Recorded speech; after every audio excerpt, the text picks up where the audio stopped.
Ustadz, kalau saya tidak taat kepada Rasulullah, emang kenapa? Kita akan apa-apa, bukan tidak apa-apa. Ya, kalau kita tidak taat kepada Rasulullah, bukan tidak apa-apa, tapi akan apa-apa. Saya akan berikan dua contoh.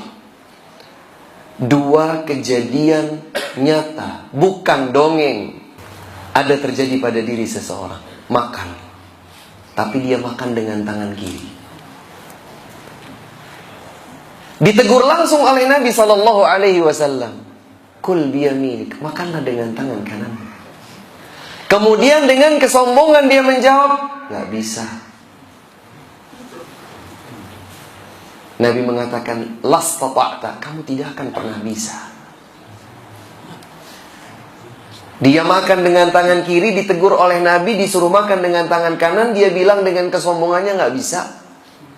Maka Nabi mengatakan, kamu tidak akan pernah bisa. Dan subhanallah, Allah hukum kedurhakaannya kepada Nabi. Sejak saat itu, dia tidak pernah lagi bisa mengangkat tangannya untuk makan. Gak pernah lagi bisa. Tidak dengan tangan kanannya, tidak pula dengan tangan kiri. La haula wa la quwwata illa billah.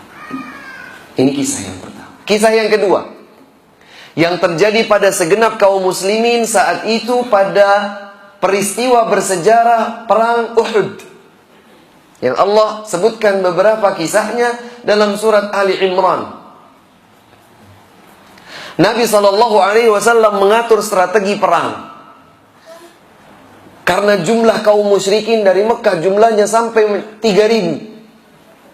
Kaum muslimin semula 1.000, kemudian berkurang 300 orang bersama kaum munafikin dipimpin Abdullah bin Ubay bin Salul. Tersisalah 700 orang. Bayangkan 700 menghadapi 3.000. Maka Nabi SAW mengatur strategi perang.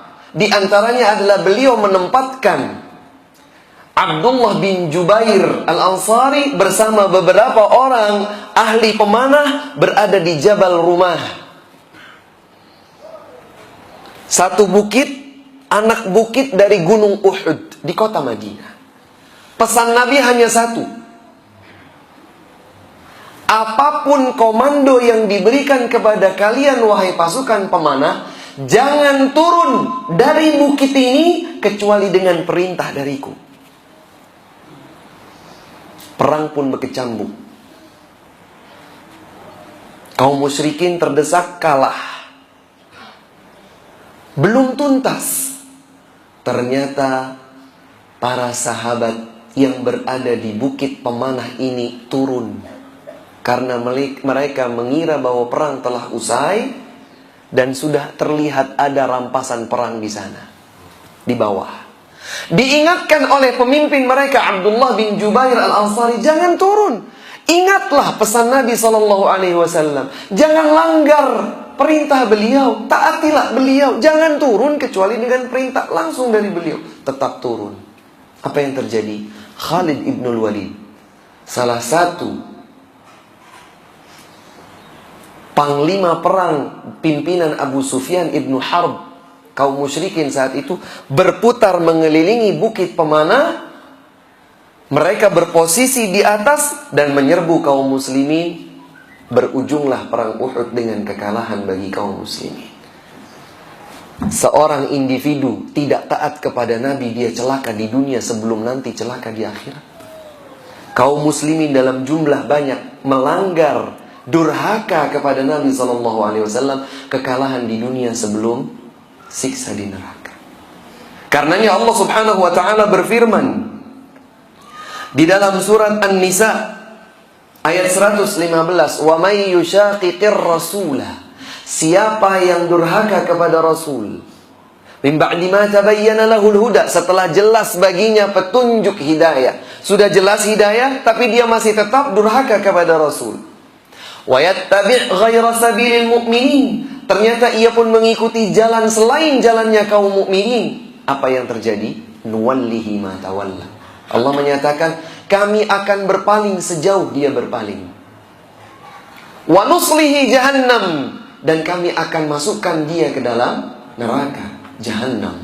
Wa sa'at masira, dan jahanam adalah seburuk-buruk tempat.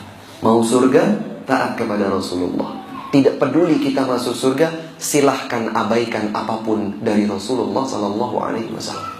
Semoga Allah Subhanahu Wa Taala menjadikan kita semua sebagai hamba-hambanya, laki, perempuan, kaum mukminin dan kaum mukminat, hamba-hamba Allah yang taat kepada Allah, yang taat kepada Rasulullah, cinta kepada Allah, cinta kepada Rasulullah Sallallahu Alaihi Wasallam. Dan semoga Allah Subhanahu Wa Taala meneguhkan hati kita di atas istiqamah, bagi kita dan anak keturunan kita, bagi kita dan orang-orang yang kita cintai. Semoga Allah Subhanahu Wa Taala menutup hayat kita dengan husnul khatimah. Amin ya rabbal alamin. Ini yang dapat kami sampaikan, kurang dan lebihnya kami mohon maaf.